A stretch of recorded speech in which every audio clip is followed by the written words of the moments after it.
지난 시간에 함께 나눴던 말씀 중에서 마가복음 6장 7절부터 11절에 있는 말씀이 제 마음속에 늘 잡혀서 미국에서 한국으로 돌아오게 됐습니다. 돌아오게 되면서 많은 사람들의 우려 속에서 들어왔거든요. 서울에서 살려면 생활비가 많이 필요하잖아요. 그전에도 말씀드렸지만은 모든 걸 다 털어가지고 그냥 가서 다 써버리고 그냥 거기에서 교회 또 청빙이 있으면 거기서 목회 활동하고 그렇게 한번 해보고 싶은 마음이 있어서 미국으로 나갔는데 3년 만에 돈 다 쓰고 한국으로 돌아왔습니다. 돌아와서 집을 얻어야 되는데 없으니까 저희 처남집에 방이 한 칸에 이렇게 저희들이 좀 빌려주라 그래가지고 예수 안 믿는 처남집에서 방 한 칸을 놓고 같이 4명이서 살면서 저는 전도하러 나갔고요. 하루에 제가 쓸 수 있는 돈은 4,500원이었는데요 커피값이 안 되더라고요. 놀라운 것은 제가 홍대를 계속해서 매일 출근을 하는 겁니다. 밥값이 없으니까 점심을 먹고 출근을 하고 그 다음에 저녁에 8시까지 홍대에 있어야 되는데 4,500원으로 한 커피숍을 정해서 그냥 무작정 들어가는 겁니다. 그래서 거기서 그냥 있는 거예요. 있으면서 설교도 적고 사람들 소개해 주는 사람들도 만나고 그 카페에서 이제 목회 활동이 시작된 겁니다. 한 달쯤 지났는데 그 카페 사장이 저를 찾아왔습니다. 그때 제가 한국에 들어올 때에는 머리가 이거보다 더 길었고 그 안에 이제 옷 입는 거나 이런 것들 거의 히피처럼 해갖고 들어왔거든요.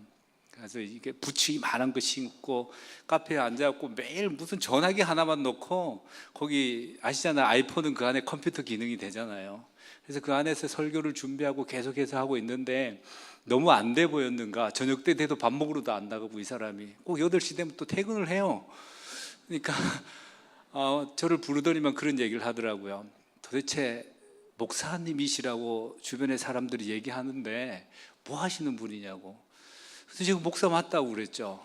본인이 생각하기에는 목사의 어떤 그런 모습이 아니니까 굉장히 놀랬죠.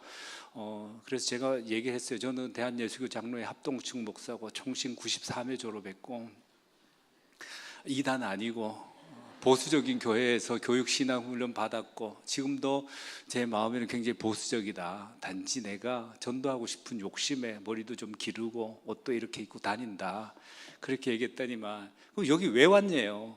그래서 이제 교회를 예배를 드리고 싶은데 예배 장소를 못 찾아가지고 여러 군데다가 제가 좀 연락을 하고 했는데 이 사람들이 계약하려고 하면 교회다 얘기 들으면 계약을 안 해주는 거예요. 그래서 홍대에서는 교회라는 이름으로 계약을 할 수 있는 건물이 없어요. 그렇게 해서 있었는데 그 주인이 대뜸 저를 쳐다보더니 이런 얘기를 하더라고요. 그럼 여기서 예배 드리세요. 그래서 그 카페에서 3년간을 예배를 드리게 된 겁니다.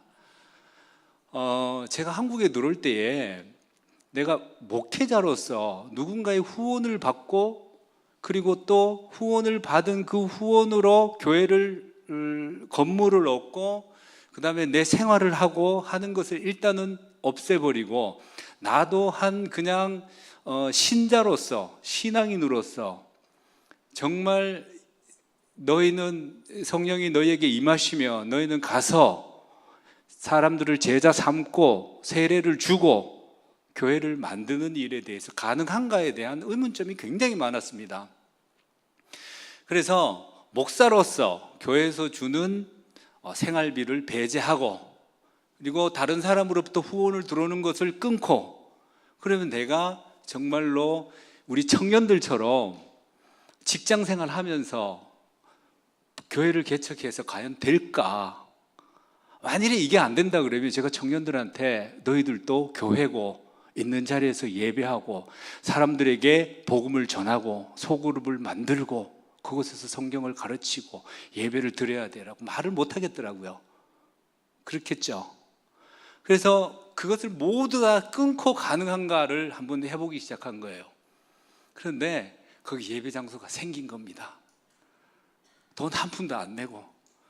그러니까 그분이 하는 소리가 일요일 날 자기는 교회 안 나가겠지만 자기 자리는 꼭 좀 비워달래요. 그래서 교회를 안 나오는데 왜 자리를 비워놓냐 그러니까 언젠가 자기는 거기 와서 앉을 거래. 그렇게 해서 그 교회가 거기에서 시작이 된 겁니다. 그렇게 해서 사람들을 만나고 교회 안 나가는 제가 한국에 들어왔다 그러니까 청년부를 오래 사역을 했는데 뭐 어떤 집사님이 우리 조카가 교회를 안 나가는데 이 애가 불신자인데 이런 사람들을 계속 거기서 만나기 시작한 겁니다. 그렇게 해서 전도를 하고 그 안에서 또 세례가 이루어지고 계속해서 그런 교회 교척이 이루어졌었거든요. 여러분, 주님께서 제게 주시는 그 은혜는 다른 사람들처럼 너는 목사기 때문에 모든 후원을 받고 교회 개척하는 것에 대해서 허락하시지를 않으셨어요. 그 이유는 내가 거기에서 버티고 서 있으면 수도 없이 많은 복음의 전달자들이 우리도 직장 생활 하면서 교회가 개척이 가능하다라고 믿을 거 아니에요. 그 일이 된다면. 여러분 어떻게 생각하세요? 될 줄로 믿으세요? 그겁니다. 그래서 교육자들로부터 철저한 훈련을 받은 사람들이 끊임없이 소그룹을 형성하고 거기에서 나간다 그러면 이건 가능하겠다, 그런 생각이 든 겁니다. 우리 컴퓨터 한 번만 켜주세요. 이거 되는 건가요? 감사합니다. 요건가 잘 안 보이는데. 그래서 그 카페에서 시작한 교회가 지금 6년 6개월이 지났습니다. 그래서 저는 3일 동안 아르바이트를 하러 나가고 4일 동안 목회를 합니다. 물론 우리 교단에서는 이중직에 대한 이야기들을 못하게 하고 그렇게 있지만은 어떤 정확한 직업이 아닌 어떤 허드렛 일을 하러 가고 공사장 나가고 뭐 이런 일들을 지금도 계속 하고 있는데요. 그러면서 우리 그리스도인들의 마음속에 하나님이 주신 공동체를 이루어가는 방법이 어떤 것일까라는 걸 한번 좀 심어주고 싶었습니다. 우리 청년들에게 그렇게 심어주고 싶었는데요.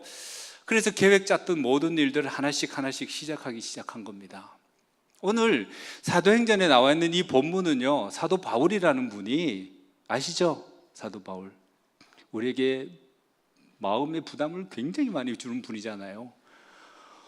그 사도 바울만 생각하면 성경 안 읽고 싶은 그런 분이잖아요. 그죠? 어떻게 저렇게 살 수가 있어 사람이 라고 생각할 수 있는 분이잖아요. 근데 그분이 왜 그렇게 살 수밖에 없었는가, 그 이야기입니다. 빌립보라는 지역에 사도 바울이라는 이 선생님께서 들어가셨습니다. 가셨는데 이 빌립보라는 지방은요, 어떤 지방이냐면 오늘 본문 말씀에 보니까 기도하러 갔는데 기도할 처소가 없었다라고 얘기했잖아요. 그 사도 바울이라는 이분은 가는 곳마다 회당을 찾아간 겁니다. 그 회당은요, 유대인들이 10명 이상 모이면 회당을 만들어요. 그래서 거기에서 자기네들끼리 예배를 드린단 말이에요. 근데 빌립보에는 그게 없어요. 없다는 얘기는 그만큼 유대인들도 안 살고 있다라는 얘기잖아요. 다시 말하면 어디 가서 도움을 청할 수 있는 길도 없는 지역이라는 것이죠. 사도행전 지금 오늘 루디아가 전도되는 것까지는요 굉장히 좋아요. 그냥 신사적으로 루디아라는 분이 전도가 되었죠. 이분은 자주옥감 장사예요. 자주옥감 장사는 어디냐면, 여러분 영화를 보시면 아시겠지만 로마 군사들 있잖아요. 로마 군사들 중에서 장교들이나 말 탄 사람들이 주로 이 뒤에 망토 있죠. 그 옷감이에요. 이 옷감은 얼마나 고급스러우냐 하면은요, 한 지역에서 나는 이 푸르푸르라는 그 조개가 있거든요. 이 조개를 막 썩혀가지고 그것으로 옷감으로 물들여서 만드는 옷감이에요. 굉장히 귀중해요. 근데 이 옷감은요, 어디 사냐? 왕실에서 거의 전량 수매를 했었어요. 그러니까 이 옷감을 장사한다는 얘기는 어느 정도 굉장히 부유층 사람이다라고 보여지는 거예요. 루디아라는 분이. 그래서 이 옷감을 가지고 이렇게 사용할 수 있는 사람은요, 로마 황제로부터 어떤 굉장히 로얄 패밀리라는 그런 어떤 집단 안에 들어와 있는 사람이란 말이에요. 굉장히 권위 있고 훌륭한 사람이에요. 요 로마 황제의 직속 영인 빌립보에 그런 옷감을 파는 사람이 순조롭잖아요. 굉장히 또 기부인 같고 이런 사람들이 했어요. 근데 바로 이어져 온 말씀은요, 그게 아니에요. 바로 귀신 들린 여자가 쫓아다니길래 그래서 그를 내쫓아줬더니만 그냥 그를 잡아갔네요. 그래서 그 사람들이 고소하는 내용이 우리가 로마인인 우리가 듣지도 보지도 못한 풍습을 그들이 전한다라고 얘기를 한단 말이에요. 그렇게 해서 그 제목으로 잡혀서 지하 감옥에 갇히고 두들겨 맞고 차코에 차이고 하룻밤이 지나게 되는 겁니다. 사도 바울은 그런데 거기에서 찬양을 불러요. 옥문이 열렸죠. 근데 사도 바울 나가지가 않아요. 그래서 간수장이 자살을 하려고 그러다가 사도 바울이 말려가지고 그 사람이 살아났어요. 그래서 그 집도 세례를 받고 그래서 교회가 시작되었어요. 자, 근데 우리가 빌립보라는 지역을 좀 잘 알아야 되는데요. 이 빌립보는 로마의 식민지입니다. 여기서 우리가 알 수 있는 로마의 식민지라는 얘기는요, 그 식민지라는 단어를 써서 우리가 이제 일제시대 때 쓰는 그런 식민지 개념이 아니에요. 요즘에 그 드라마 오늘 종료하는 드라마인데 미스터 선샤인 오늘 저녁에 저도 봐야 되겠어요. 너무 재미있어요. 약간 기독교적인 냄새도 많이 풍기고, 그죠? 뭔가 이제 한국인으로서 자부심도 좀 느끼게 하고 그런 드라마란 말이에요. 거기 보면 일본군들이 막 아주 무자비하게 굴잖아요. 식민지입니다. 그런데 이 식민지가 그런 용도로 쓰이는 게 아니고 로마 도시, 로마에서 쓰고 있는 모든 명예와 그리고 권리를 고스란히 쓸 수 있는 도시가 빌립보입니다. 그러니까 제2의 로마 이렇게 봐야 되는 것이죠. 이 지역은요, 옛날에 여러분들 클레오파트라 아시죠? 클레오파트라와 싸웠던 사람, 결탁했던 사람이 누구예요? 브루투스? 안토니우스? 옥타비우누스? 이거 들어봤어요 혹시? 세계사 시간에 그때 전쟁이 막 일어났고 거기에서 권력을 잡은 사람이 누구예요? 어른들 잘 모르시죠? 우린 다 아는데 옥타비아누스라는 사람이 권력을 잡았어요. 그죠? 그래서 이 옥타비아누스라는 사람이 권력을 잡고 로마의 황제가 됐어요. 그리고 난 다음에 이 사람이 그때의 개국 공신들, 그 사람들의 휴양 도시를 빌립보에다가 만들어 준 겁니다. 그래서 은퇴한 군인들이 거기에 살도록 했어요. 그러니까 로마 황제에 충성한 사람들만 살 수 있는 도시 빌립보, 이렇게 되는 거잖아요. 그러면 이 사람들은 로마 황제를 어떻게 생각해요? 신처럼 생각하는 사람들이죠. 그렇게 해서 빌립보가 형성이 되었고요. 그래서 로마 시민권과 로마 시내에서 쓰고 있는 그런 권리와 이런 것들을 빌립보에 사는 사람들도 동일하게 누릴 수 있도록 허락해 준 거예요. 옥타비아누스가. 그렇게 해서 형성된 도시가 그거란 말이에요. 근데 요거 이전에는 또 어떤 역사를 가지고 있냐 하면은요, 여러분 알렉산더 대왕 아시죠? 알렉산더 대왕 아버지가 필립이에요. 그 사람의 이름을 따서 수도로 정했던 것이 빌립보예요. 그러니까 그 시절에 마케도니아 도시 수도였고요. 그 이전에는 뭐가 있었을까요? 여러분 우리 300이라는 영화 아시죠? 거기에 나오는 스파르타 뭐예요? 폴리스죠. 그 다음에 아테네 폴리스죠. 그런 식으로 빌립보도 역시 하나의 폴리스로 존재했던 지역이란 말이에요.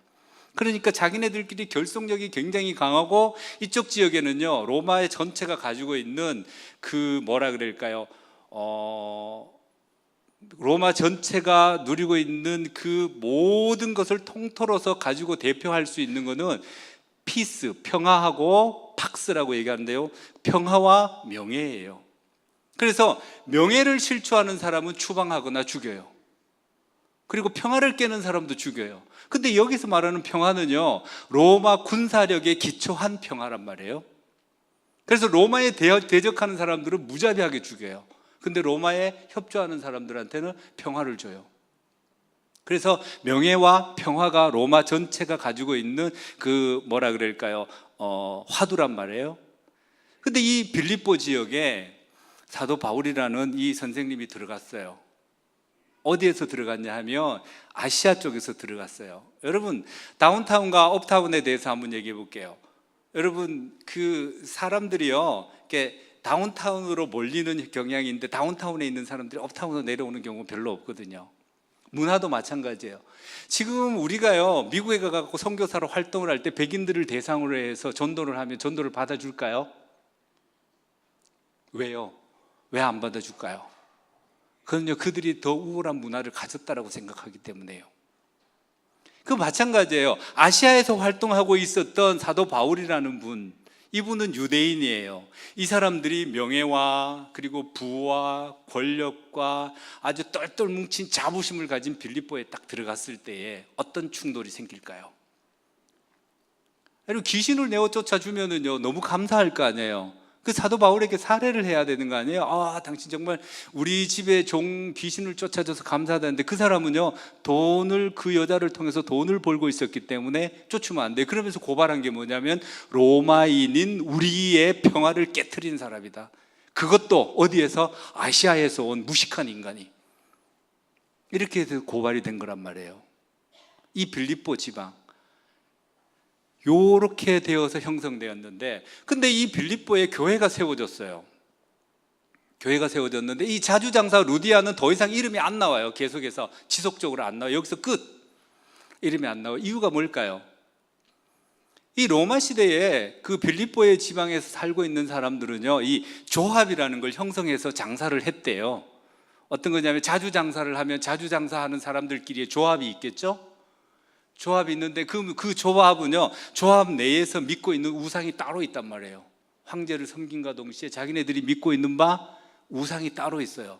근데 거기에 루디아가 그 한 멤버였는데, 이제 나는 우상 숭배 안 하겠다, 나는 내가 믿고 있는 나의 임금이신 예수를 섬기겠다 라고 하면 그 조합에서 가만 놔두겠어요? 추방. 이 조합은 얼마나 단단한 거냐 하면은요, 이런 거예요.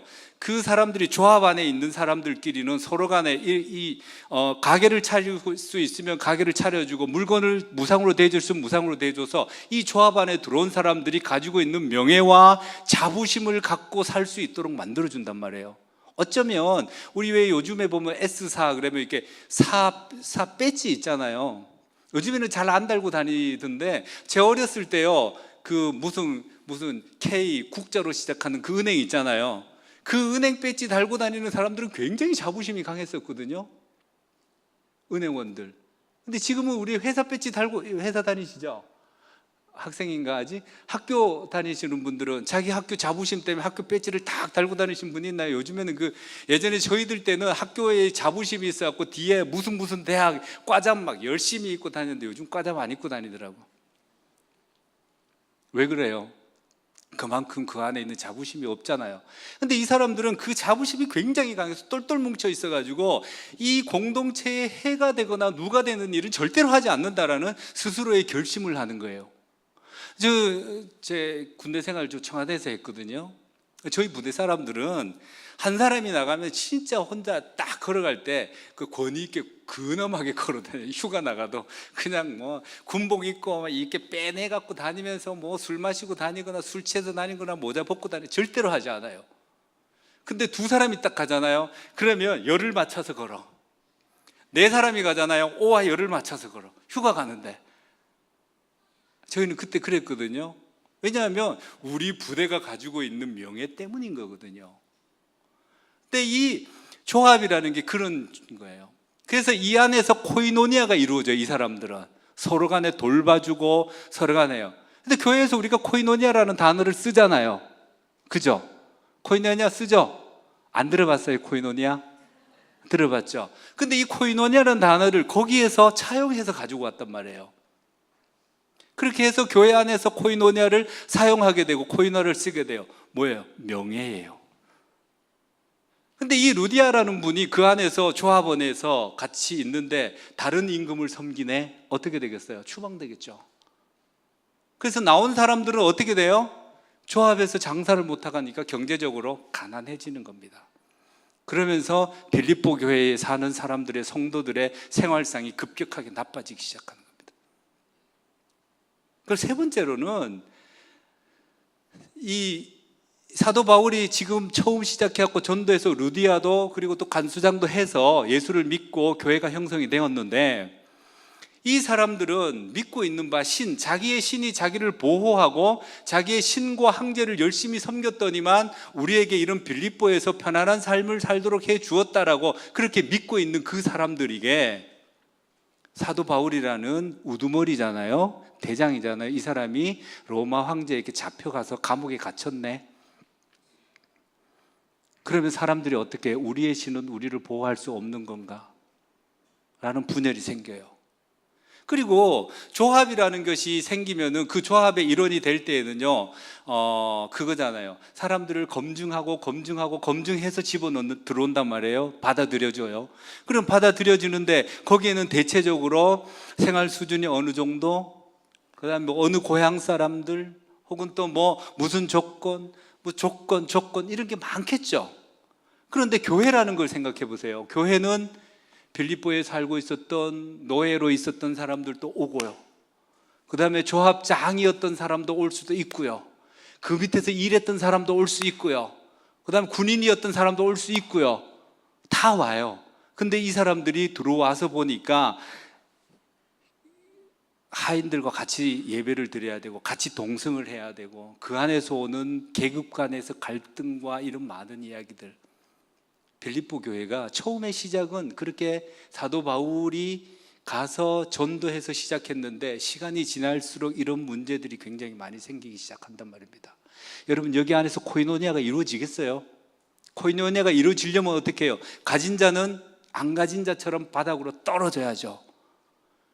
안 가진 자는 그 안 가졌기 때문에 종의 신분으로 살아가는 게 아니라 그리스도께서 주시는 그 해방감과 그 기쁨으로 그렇게 살아야 되는데 안 되잖아요. 여러분, 제가 물어봤어요. 사람들한테, 직장 다니는 애한테, 사장님과 영업부장님이 같은 교회에 다니는데 예배를 마치고 식사를 한다.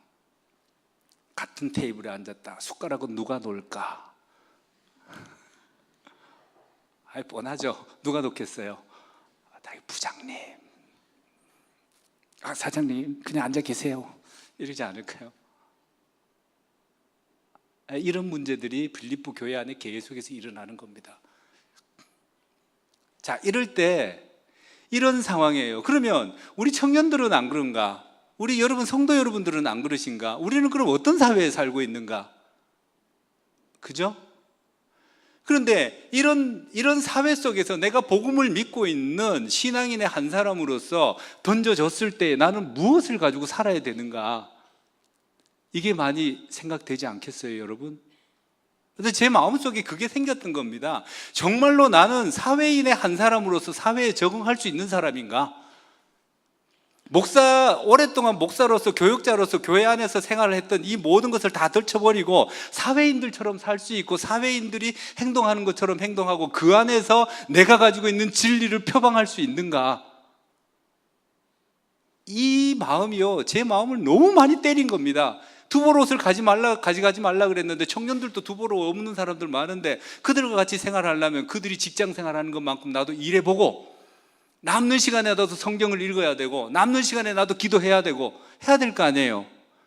8시간 근무하면 8시간 동안 나도 열심히 일하고 그 다음 시간에 나도 성경 열심히 보고, 그러려면 잠 줄여야죠.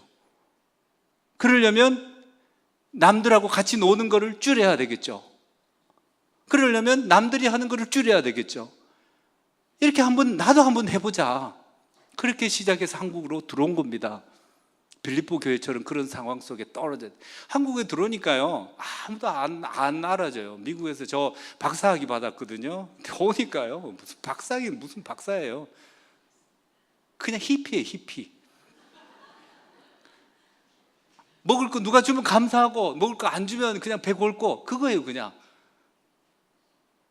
한번 시작을 해봤는데요, 다행히 루디아 같은 사람을 저도 만났어요. 했는데요, 이 사람이 3년 만에 카페가 망했네. 왜 망했는지 모르겠죠. 어떤 망했어요. 그럼 이제 제가 또 카페를 옮겨야 될 거 아니에요, 다른 데로. 주님, 어찌 해야 됩니까? 근데 어떤 분이 저를 찾아왔어요. 그리고 우리 카페에서 예배 드려도 된다고. 그래서 옮겼어요. 그 카페가 또 망했네. 1년 만에. 와, 이거 그럼 내가 가는 데마다 망해먹냐? 그래가지고는 다시 요번에 또 다시 옮겼어요. 얼마나 기도가 많이 해서 주인한테, 주님, 이 주인은 망하면 안 됩니다, 주님. 기도 정말 많이 하는데 요번에 다시 그 주인을 만나가지고 얘기하는데 그분이 무슨 하고 있는 사업이 잘 돼서, 목사님, 영적인 기류가 흐릅니다. 교회 나오세요. 아, 그거는 좀 생각해보고, 영적인 기류를 느끼려면 교회 나와야 됩니다. 던져져서 살아가는 여러분들의 심정을 저 알겠어요. 그런데 정말 예수 믿는 사람들로서 이런 상황 속에서 어떤 자부심을 갖고 사느냐의 문제죠. 사도 바울이 이 빌립보 교회에서 빌립보서 1장 6절에 이렇게 얘기해요. 너희 안에 착한 일을 시작하신 이가 그리스도 예수의 날까지 이루실 줄을 우리는 확신하노라. 이 말씀인데요. 예수님이 그 사도 바울이 첫날부터라고 얘기했던 얘기는 루디아를 부르고 간수장을 불러서 예수 믿게 했던 날이고요. 여러분들에게 있어서 첫날은 예수 그리스도를 주로 영접한 날, 그 날이 되는 거죠. 그런데 예수께서는 그리스도 예수의 날까지, 즉 심판의 날까지 이 마음을 변치 않고 굳건하게 세워서 나가겠다라고 말씀하시는 거잖아요, 지금. 그죠? 그런데 미래의 어느 날이에요. 그날은. 그죠? 근데 지금 나는 이 성경 구절에 보면 과거의 어느 날, 내가 부름받았던 날, 지금 현재 나 성령과 동행하는 날, 그리고 언젠가는 주님을 만나는 날, 이렇게 세 분류로 갈라지잖아요. 그러면 미래의 것은 미래의 주님께서 알아서 하실 거고, 과거는 이미 지나갔는 일이고, 현재를 어떻게 살 거냐에 대한. 사도 바울이 지금 이야기하는 건 너희들 문화가 달라서 그 똘똘 뭉친 사람들, 그 사람들을 향해서 복음을 들고 나갈 때 황제를 섬기고 그들을 믿고 있는 우상을 섬기는, 거기에 다른 임금이 있다라고 섬기는 것 때문에 핍박받는다. 그래서 여러분, 빌립보 교회 핍박이 옵니다. 이게 쓰여졌는 시기가 로마 시대의 박해가 시작된 거예요. 네로 황제와 도미티안 황제와 이런 황제들이 계속해서 핍박하는 시기가 지금 점점 다가오고 있고, 어쩌면 이미 핍박을 받고 있는 지역도 있고, 그때에 사도 바울은 그들 보고 뭘 얘기했겠냐. 그리고 또 점점 사회에서 예수를 믿는 것 때문에 같이 어울리지 못해서 경제적으로 쪼들리고 가난해졌어요. 그럴 때 사도 바울은 그들에게 뭔 얘기를 해야 될까요? 그리고 사도 바울 자신도 잡혀갔고, 자기가 우리가 믿고 있는 바 하나님은 그를 보호해 주지도 않는 것 같고 곧 사형 언도가 내려질 것 같은데, 우리가 믿고 있는 바 우리 하나님은 우리를 보호하는가? 라는 그런 퀘스천들이 계속 생기겠죠. 여러분들 마음속에 예수 믿음에 뭐가 잘 되는가, 11조를 하면 뭐가 잘 되는가, 헌금을 하면 뭐가 잘 되는가, 예배를 드리면 뭐가 잘, 큐티를 한다고 내 삶이 변하나, 수도 없이 많은 고민들과 갈등들 얼마나 많겠어요. 사도 바울이 얘기합니다. 코이노니아를 이야기합니다. 조합이라는 곳에 코이노니아라는 걸 한다. 그들은 그 조합 안에 들어가기 위해서 검증하고 또 검증한다. 근데 그 안에 들어오는 사람에게는 조건이 없이 베풀어준다. 심지어는 이런 얘기를 해요. 조합 안에 있는 사람들끼리 서로에게는요, 나의 친구에게는 나의 가장 소중한 것을 늘 함께 나눈다. 이게 그들의 모토란 말이에요. 그게 코이노니아죠. 이거를 사도 바울은 교회 안에서 가져와서 교회에서 이런 코이노니아가 이루어지길 바라는 거예요. 근데 이게 어떤 거냐 하면, 교회 안에는 아까 전에도 말씀드렸지만 종도 올 수도 있고요, 노예도 올 수도 있고요, 그 다음에 부자들도 올 수도 있고 평인들도 올 수도 있고 일꾼들이 올 수도 있고 상업적으로 주인도 올 수도 있고, 모두가 다 모여 있어요. 이 안에서 코이노니아가 이루어지려면 어떻게 이루어져야 될까요?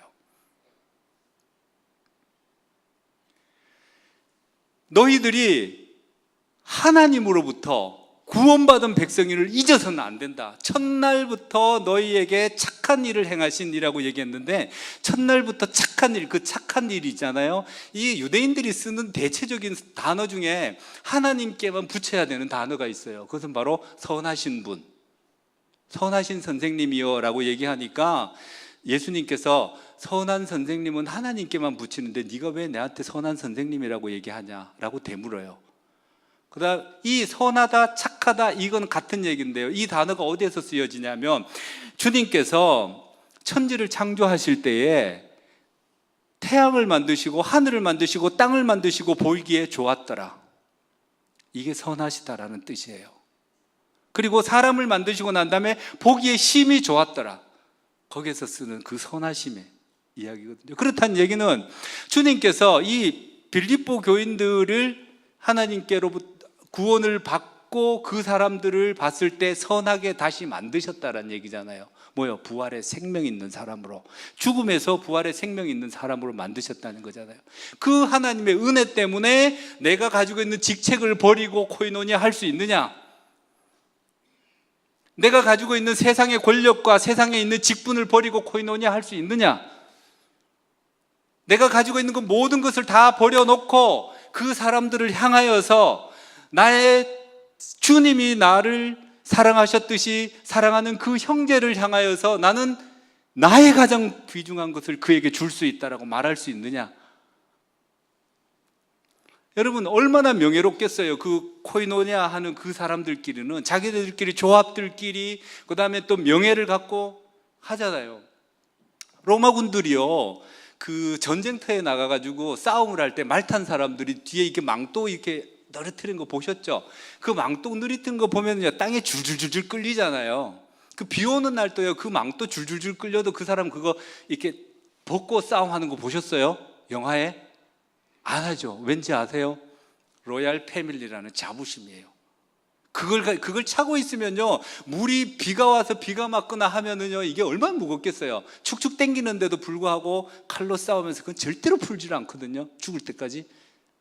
자부심과 자긍심이에요. 사도 바울은 이야기합니다. 그만한 자부심과 자긍심을 너희 빌립보 교인들아, 하나님이 너희를 구원해 주셔서 그 안에 세워 주셨는데, 그리고 너희를 한 가족으로 삼았는데, 로얄 패밀리로 만들어 주셨는데, 그 자부심이 저 자부심만 못해서 되겠느냐라는 겁니다.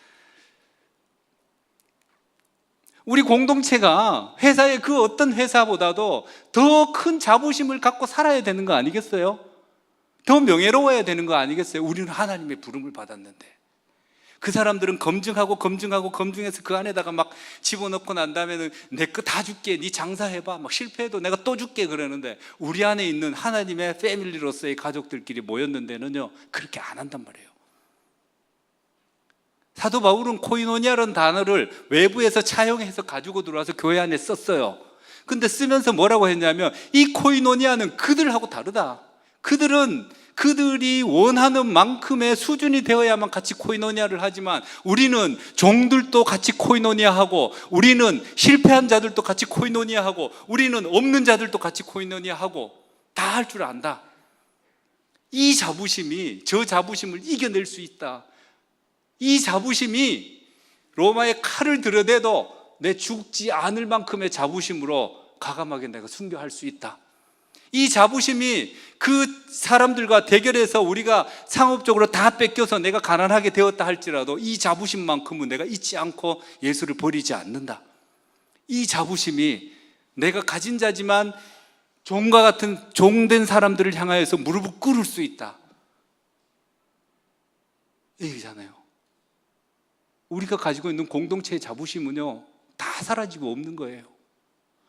몰라 목사님 뒤에 앉아 계시는데, 처음에 교회를 세우실 때 얼마나 영광스럽게 시작하셨겠습니까? 많은 목사님들이 지나고 또 김 목사님 오셔서 공동체를 계속해서 유지해 나가고 이렇게 할 때에 무엇을 꿈꿨겠습니까?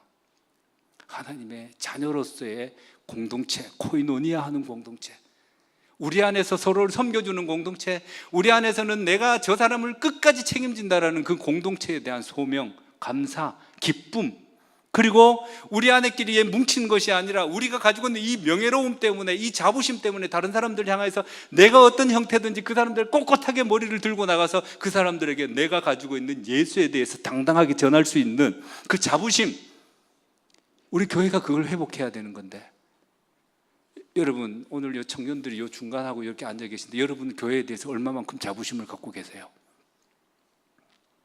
우리 교회에 대한 자부심 얼마만큼 갖고 계세요? 우리 공동체에 대한 자부심, 돈 안 주고 맨날 헌금하고 야단 맞는데도 불구하고 끊임없이 우리는 그래도 불구하고 우리는 견뎌낼 수 있다라는 자부심, 이 자부심이 없이는 우리 공동체가 어떻게 유지가 되겠냔 말이에요.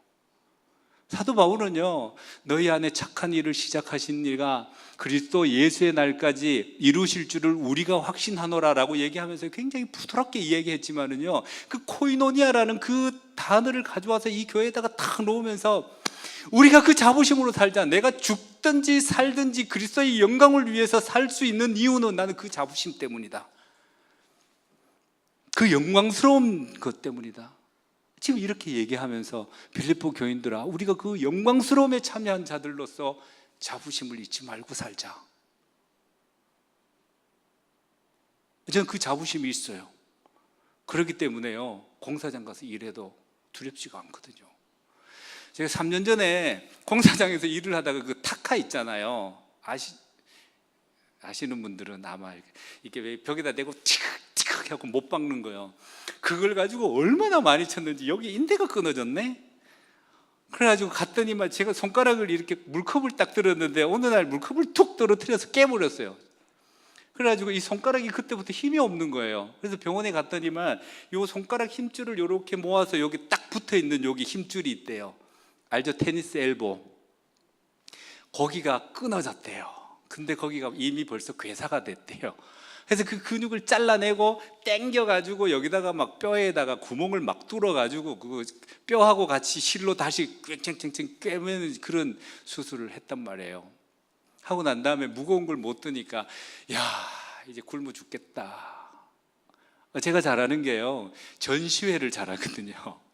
그러니까 여기에서 무슨 사진 전시회, 학생들 졸업 전시회 하잖아요. 그거 하면 여기에 세팅해 주는데 프린트해서 걸어주고 이 세팅 다 해주는데 뭐 1,000만 원 뭐 이런 식이에요. 그걸 가서 이제 일을 해주고 저는 이제 품값만 받아갖고 오고 나머지는 사장님 다 가져가시고 그 일을 하는데 타카를 치다가 그렇게 했으니 이제 그걸 할 수가 없죠. 그래서 야, 이거 어떡하냐. 근데 주님께서는 하나님, 저 3일간은 일을 해야 우리 아들 등록금도 내고 그다음에 우리도 먹고 살아야 되고, 물론 지금은 교회에서 페이가 나와요. 그렇기 때문에 뭐 그 3일만 일을 해도 충분히 먹고 삽니다. 그런데 하나님, 내가 도대체 어떻게 해야 됩니까? 주님 제게 말씀하시는 게 네가 왜 그걸 걱정하냐? 네가 3년 동안 걱정 한 번도 안 했는데 왜 그걸 걱정하냐? 늘 그 얘기예요. 먹고 사는 것 때문에 네가 가지고 있는 자부심을 버리지 말라는 거죠. 하나님 절대로요, 우리에게 비참하게 만드시지 않으세요. 하나님, 우리를 세우세요. 그리고 다른 사람들을 향해서 내가 이 일을 하고 있지만 내가 하고 있는 이 일은 복음 때문에 내가 이 일을 감당하더라도 난 두렵지 않다. 여러분, 우리 청년들 마음속에 이걸 좀 심어줬으면 좋겠어요. 이런 마음들이 좀, 담대한 마음들이 좀 있었으면 좋겠어요. 보여드릴 화면이 좀 잘 안 되니까 그냥 말로 다 때울게요. 저희 교회는요, 죄송합니다. 이게 있어야 되거든요. 그래서 저희 교회는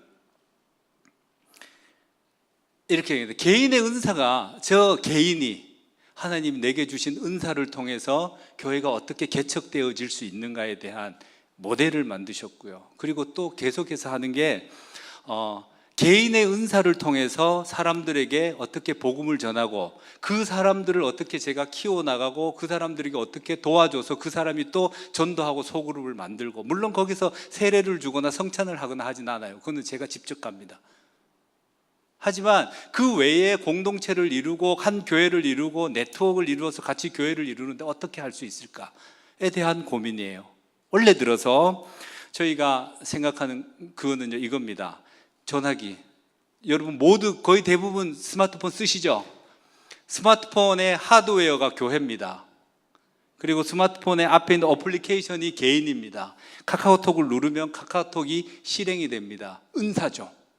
세상 사람들을 향하여서 내 은사가 어떻게 표현되어지는가, 그거는요, 은사가 발휘될 수 있도록 뒤에 힘이 되어주는 건 하드웨어죠. 하드웨어가, 소프트웨어가 어떻게 실행될 수 있는가를 만들어주는 겁니다. 그렇게 해서 저는 교회가 가지고 있는 모든 재원과 훈련 프로그램과 그리고 또 정보 모든 것들을 한 사람이 그 일을 하는데 집중해주고 그 사람이 그 일을 하는데 도와주고, 그래서 그 은사가 발휘되도록 하는데 초점을 모아봤습니다. 한국 최대의 공동체가 하나 생겼습니다. 거기에 있는 친구가 한국 최대잖아요. 최대. 제가 사실 육상을 전공을 했고요. 육상 선수였어요. 그래서 제가 이제 고등학교 때 지나고 대학교 1학년 때 다리를 다쳐서 육상을 못하게 됐어요. 그러면서 제가 신학으로 옮기면서 하나님, 인생이 도대체 괴롭습니다. 그래서 하나님의 말씀이 도대체 뭔지를 제가 제대로 알아보겠습니다 해서 신학교를 갔는데 그만 제가 목사가 돼버렸네요. 그래서 체육하고는 담 쌓았는 줄 알았는데 그때 그 체육을 버리고 저는 책을 들었는데 책을 날마다 읽었던 그 책 읽음이요, 그 사람들에게 지금 전달되고 있는 거예요. 체육인들을 만나요. 아이러니하죠. 거기서 만났는데요, 20대를 만납니다. 20대를 만나니까 20대에 얼마나 많은 사람들이 관심이 있어요. 그 많은 관심을 채워주기 위해서는 저는 매일매일 하는 게 뉴스를 다 봅니다. 무슨 동영상은 보지 않지만은 모든 뉴스는 다 봅니다. 매일 아침에 일어나서 큐티하고 기도하고 뉴스 다 보고 그 다음에 일을 시작합니다. 일을 나가야 되는 날은 더 일찍 일어나서 다 하고 가고요. 그렇게 해서 그들의 관심거리가 뭔지를 알고 그들에게 주어질 게 뭔가를 아는 거죠. 한 형제를 스포트하기 시작했습니다. 한 체대를 통해서 18명이 전도됐고요. 그 중에 세례를 6명이 받았습니다. 가능합니다. 그 한 형제가 거기에서 빛과 소금의 역할을 하면서. 그래서 저는 지금도 마찬가지입니다. 교회로서 우리 교회로서 우리 모두가 해줄 수 있는 것은 A라는 사람이 어떤 은사가 있다. 그럼 그 은사를 통해서 믿지 않는 사람들을 만난다 그러면 하드웨어적으로 그 소프트웨어가 잘 움직일 수 있도록 정보와 모든 것을 제공해 줄 수 있어야 된다. 그렇게 해서 지속적으로 합니다. 이번에 참 감사한 것은 날마다 어디 도망가기를 좋아하면서 머리를 그쪽으로 돌리던 친구 하나 있죠. 제 아들. 이제 저 항공대 다니는데 와갖고 얘기해. 아빠, 항공대 개척 한번 해보시지요. 감사하죠. 그래서 항공대 개척하기로 했습니다. 그 아이의 은사에 따라서 항공대가 거기에서도 사람이 생기겠죠. 홍대는 제 은사에 따라서 세워졌다면 한 체대는 그 친구의 은사에 따라서, 항공대는 제 아들에 의해서. 그리고 압구정동에 또 하나를 세웠었거든요. 거기는 좀 약간이 좀 이렇게 좀 괜찮은 분이에요. 그래서 좀 이렇게 그 부자들로 사는 사람들의 그 특징을 잘 아시는 분이 있잖아요. 그리고 그런 생활도 해보셨던 분이 해서 공동체를 세워서 그 공동체를 완전히 독립을 해버렸어요. 다른 교역자들 오셔서 그래서 독립을 시키고요. 가능해요. 되더라고요. 우리 안에서 그래서 우리는 계속해서 지속적으로 우리 안에 있는 일들을 어떻게 할 건가에 대한 그리스도의 사랑을 우리 안에서 어떻게 실천할 것인가와 바깥으로 나가서 할 것인가, 그것을 어떻게 전달할 것인가에 대한 이야기들을 날마다 고민하고 토요일마다 모여서 토론을 합니다. 가능할까? 됩니다. 복음에 대한 놀라운 계획들을 여러분 어떻게 세우고 계시는가, 그리고 그 복음이 어떻게 이루어지고 있는가, 여러분 꿈을 꾸셔야 됩니다.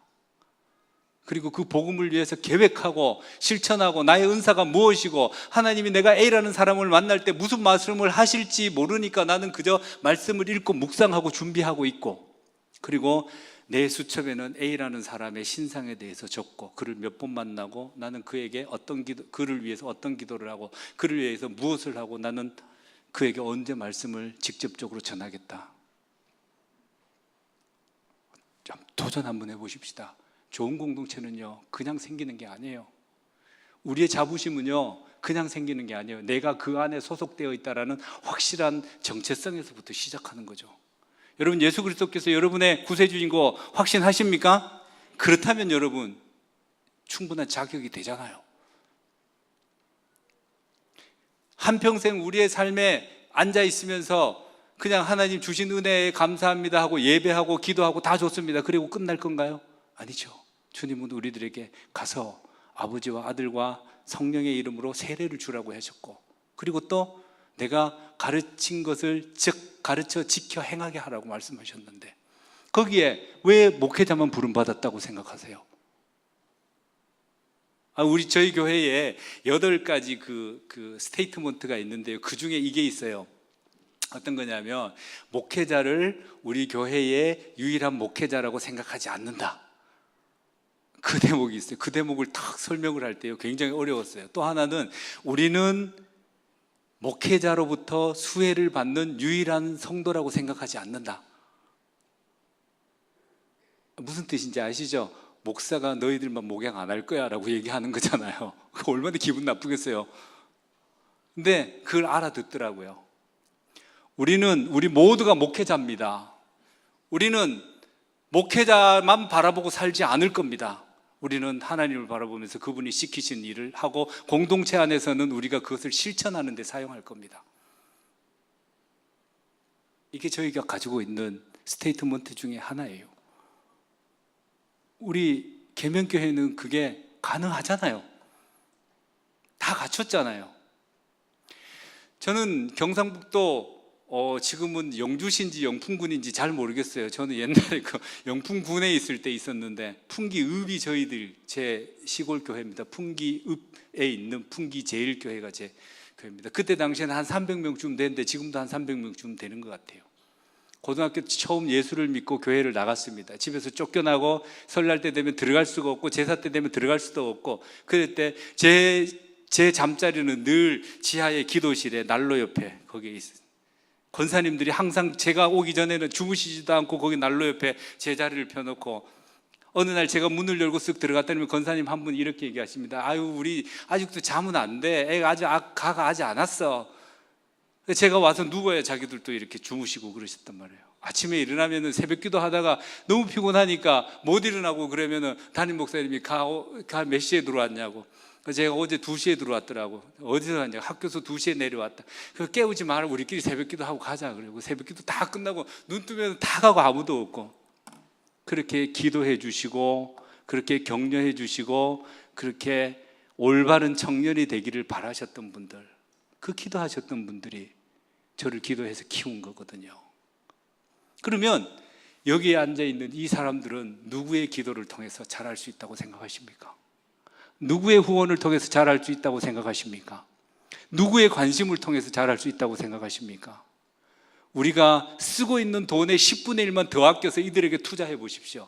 이들이 정말 복음을 위해서 생명을 걸고 살아가는 그 사람들이 얼마나 많이 나올지 우리는 기대해야 됩니다.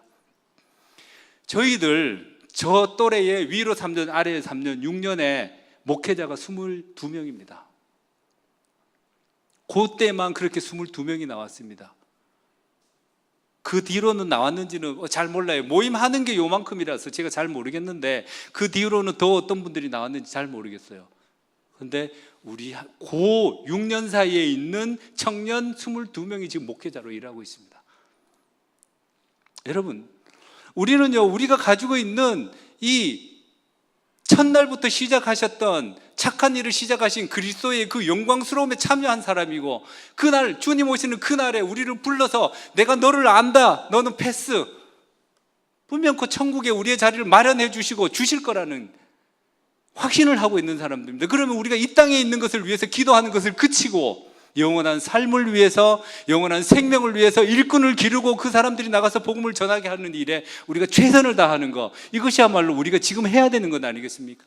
그리고 우리 교회가 다른 그 어떤 교회들보다 우리 안에서 섬김과 사랑과 그것이 풍성하여져서 자부심을 가지고 우리 교회 배지를 달고 다니면서 나는 여기에 다녀요, 우리 교회만큼 그 영광스러운 데가 없습니다라고 자부할 수 있는 그 자부심이 우리에게 있어야 되지 않겠습니까? 여러분 어떻게 생각하세요? 이쪽 청년들 빼놓고 이쪽 분들 어떻게 생각하세요? 자랑스러우시죠? 영광스러우시죠? 이 공동체에 속해 있는 것 자체가 자부심이 느껴지시죠? 맞습니다. 왜 자부심을 느끼세요? 우리 안에서 서로 잘해주기 때문에요? 먹을 거 잘 사주고 친절하기 때문에? 아니요. 착한 일을 시작하신 그분이 우리에게 생명을 주셨기 때문에 그 생명을 실천하다 보니까 우리가 자부심이 느껴지는 거고 감사한 거예요. 실패해도 안 떠나실 거죠? 어떤 사람들은 뭐 이렇게 청년들끼리 서로 교제하다가 이게 한 명 나가는 거 많아요. 깨졌다는 얘기죠. 뭐 교제하다 깨질 수 있어요. 이건 남녀간에 어떤 그런 많아요. 그 위험한 수준까지 안 가야 되는 거 사실이지만, 그런 깨져갖고 도망가는 사람은 위험한 수준에 갔다는 얘기잖아요, 지금. 그죠? 왜 가요? 영광스럽지 못하다고 생각하니까 떠나는 거 아니에요? 내 마음에 가지고 있는 슬픔과 힘듦과 괴로움보다 더 영광스러운 게 교회 공동체입니다. 그 안에 들어가면 치유되고 회복되어질 수 있는 게 교회 공동체입니다. 그렇게 생각하고 우리가 자부심을 가지고 살아갈 수는 없는 거 아니에요? 한 개인을 통하여서 교회가 공동체가 또 만들어질 수 있고, 교회는 그걸 위해서 또 스포트하고 또 다시 또 나가고 또 나가고, 그래서 우리 다 같이 모입시다 해서 주일날 모였을 때는 영광스러운 모습으로 찬양할 수 있는 이유가 뭡니까? 나 공동체에 속한 자부심으로 세상 사람들을 향해서 조금 더 고개 숙이지 않고 살았어. 나 괜찮지? 그래, 너 그것 때문에 우리는 서로 격려하고 위로하고, 내가 너에게 돈 쓸 용의가 있다, 이렇게 나와야 되지 않겠어요, 여러분? 우리 마음속에 그걸 좀 심었으면 좋겠습니다. 그 마음은 그냥 생기는 게 아니에요. 성경을 읽고 하나님의 말씀을 묵상하고 날마다 내가 실천사항을 적고 실천해보는 연습을 해보는 겁니다. 제가 교회 컨설팅 하는 게 제 원래 전공이었거든요. 교회를 어떻게 건강하게 만드는가에 대한 이야기인데요, 이걸 목회자들을 시작할 때 저는 가지고 있는 게 이거예요. 같은 문서를 21번을 작성을 해보면 그 사람은 눈 감고도 그 문서를 작성한다 그래요. 이거는 회사에서 쓰는 방법이에요. 아시죠? 회사에서 똑같은 문서를 21번을 작성하게 해요. 그럼 그 사람이 그 문서를 작성하는 걸 신뢰해요. 연습이 필요한 겁니다. 21번의 연습을 해야 우리는요, 말씀 실천할 용기가 생겨요. 그런데 우리는 그 실천할 계획을 안 짠다는 거, 그것은 바로 내가 가지고 있는 공동체, 하나님이 내게 만들어주시는 그 공동체, 영광스러운 공동체, 그리고 또 예수 그리스도로 인하여서 얻은 새 생명을 버리는 거나 마찬가지죠. 우리 마음속에 다시 한번 가져보십시다. 이 공동체는 하나님의 공동체인가? 여러분 대답해 보세요. 하나님의 공동체입니까? 그렇다면 여러분 굉장히 큰 자부심입니다. 그 어떤 회사나 그 어떤 코이노니아보다 이 안에 있는 코이노니아야말로 세상이 줄 수 없는 그 자부심의 공동체입니다. 여성들은 그래서 자부심을 가져서 더 멋지게, 남성들은 더 씩씩하게 그렇게 하는 거죠. 내가 나이가 몇인데 그렇게 얘기하시면 안 돼요. 그죠? 사도 바울은 지금 이 나이가 굉장히 노년층에 속하는 나이예요. 내가 뭐 할 수 있을까라고 생각하시면 안 돼요. 할 수 있어요. 그게 주님께서 주시는 능력 안에서 가능한 거잖아요. 그래서 여러분들의 개개인을 통하여서 또 전도되어지고, 교회는 그 개개인들을 또 스포트하고, 그래서 복음이 확산되어지고, 더 안에서 모여서 예배하고 기뻐하고 찬양하고, 날마다 주일날이 되면 축제가 될 수밖에 없죠. 그 축제의 주일을 여러분 매주 맞이하시기를 주의 이름으로 축원합니다. 가보십시다. 주께서 우리와 함께 계십니다. 기도하겠습니다.